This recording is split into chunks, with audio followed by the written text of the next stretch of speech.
Umwami Kigeli wa gatanu Rwabugiri ni umwe mu bihangange bike u Rwanda rwagize mu mateka yarwo.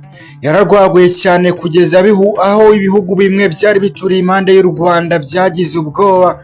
Ibyo bihugu hafi ya byose byatekerezaga ko umunsi umwe bishobora kuzisanga mu maboko y'u Rwanda kubera umwami Rwabugiri. Gusa muri ubu buzima baravuga ngo nta gahora gahanze. Ubwo abazungu ba mbere batangiye kugera mu Rwanda mu mwaka w'1894, uyu Rwabugiri wahoze ari igihangange yaratangiye gusaza, ku buryo gutekereza ingoma byari bitangiye kugorana. Gusa abamuzi bavuga ko yakomeje kugerageza uko ashoboye kugira ngo arwanire u Rwanda, dore ko yari yarigeze kuvuga ko azarasanira u Rwanda kugeza ku gitonyanga cye cya nyuma cy'amaraso. Ubundi se ku Rucunshu ni he? Iyi ntambara yahabereye ninde wayiteje? Byaje kurangira gute? Ibi ni ibibazo turaza kugarukaho muri iki kiganiro twifashishije inyandiko zitandukanye zo mu bitabo by'amateka ndetse n'imbuga za interineti.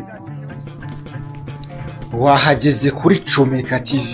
Nk'ibisanzwe muracyari kumwe n'umuhuza w'ibyegeranyo ibidasanzwe utazigera wumva ahandi ku isi, hakubiyemo bya bindi bizagufasha guhindura ubuzima, ibitekerezo ndetse n'imikorere. Nitwa Biwati, amazina yo ntajya ahinduka. Wowe ukiri mushya kuri channel, gahunda no gukanda subscribe ndetse ugakora share, warangiza ugatanga igitekerezo binyuze aho handitse comment. Ikiganiro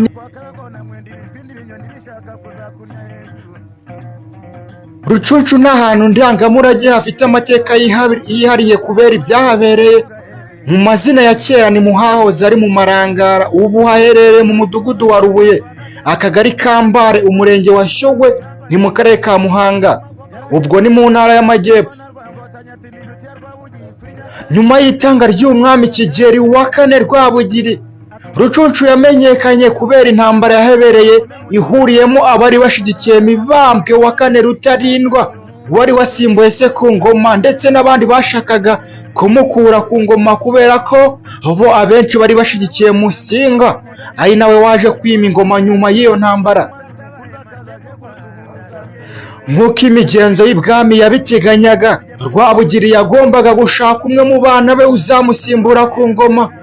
Uwo mwana birumvikana cyane yagombaga kuba ari umuhungu, maze agatangira gutozwa kuyobora hakiri kare.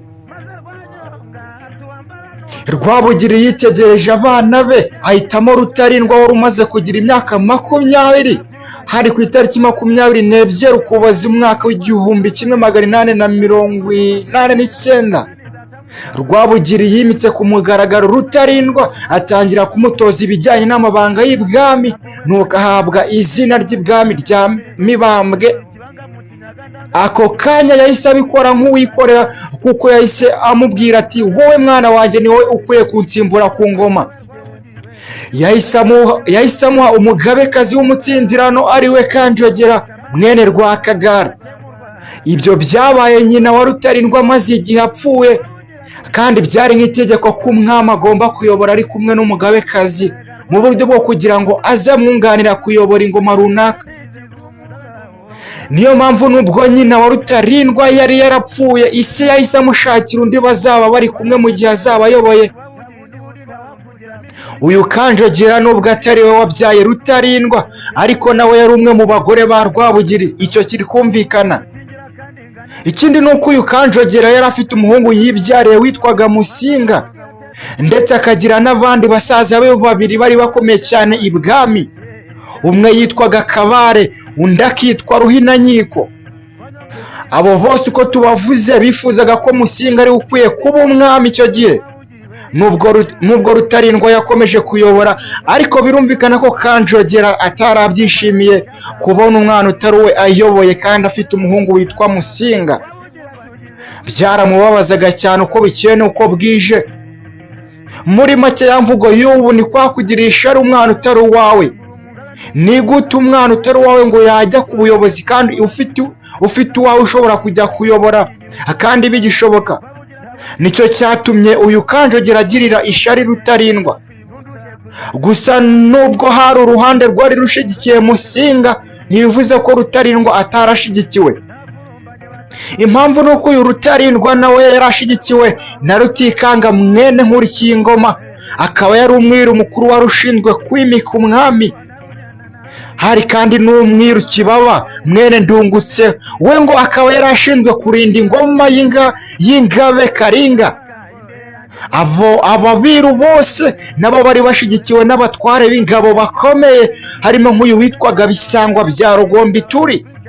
Uyu Bisangwa bya Rugombituri niwe wayoboraga ingangurarugo. Gusa hanyuma y'ibi uruhande rushyigikiye Rutarindwa rwatangiye kugenda rucika intege. Ibi byatangiye kuba ubwo Rutarindwa wari umuntu ushabutse kandi afata ibyemezo byihuse. Bukeye babona yatangiye kugaragaza imyitwarire yo kudafata ibyemezo, ndetse agatangira kugaragaza imyitwarire itandukanye n'iyo yari afite mbere. Ikindi kintu cyaje gutera igikuba kidasanzwe ni uko haje ikindi kintu gikomeye cy'ikibazo, aho cyamuteye intenge iri ku rundi rwego. Muti se byaje kugenda gute noneho nyuma yo kugaragaza kudafata imyanzuro ikwiye? Yigeze kugera igihe arwara ikintu bise amavunja. Ibi byose byamubagaho, bivugwa ko ari ibintu bidasanzwe Kanjogera yajyaga amuvangira mu nzoga, akabikora mu gihe cy'imyaka myinshi cyane. Rutarindwa yakomeje kubaho muri ubu buzima, aho hari abantu benshi batifuzaga ko yakomeza kuyobora, mu gihe bitegerezaga Musinga bakamubonamo ubuyobozi bwo kuyobora, kandi bati kubera ari umwana wa Kanjogera niwe ukwiye kujya ku ngoma. Yakomeje kuba muri ubwo buzima bw'amahane kuri iyi ngoma, gusa ntibyaje kumuviramo ineza, kuko byaje kurangira nabi, ari naho haje kuba intambara yo ku Rucunshu. Gusa twahereye kuri ubu buzima kugira ngo uze gusobanukirwa neza uko byatangiye kugira ngo habe intambara yo ku Rucunshu. Reka dusoreze kuri ubu buzima Rutarindwa yaciyemo mu minsi ya mbere ayoboye ingoma yarazwe na se. Noneho munyemerere tuzagaruke tuvuga kuri kudeta de Rucunshu, dore ko ari imwe mu zakorewe mu Rwanda zifite imbaraga kandi bikarangira uguyemo umubare w'abantu benshi cyane. Naho mu kiganiro cy'ubutaha we komeza udukurikirane urushaho kumenya amateka yaranze igihugu cy'u Rwanda.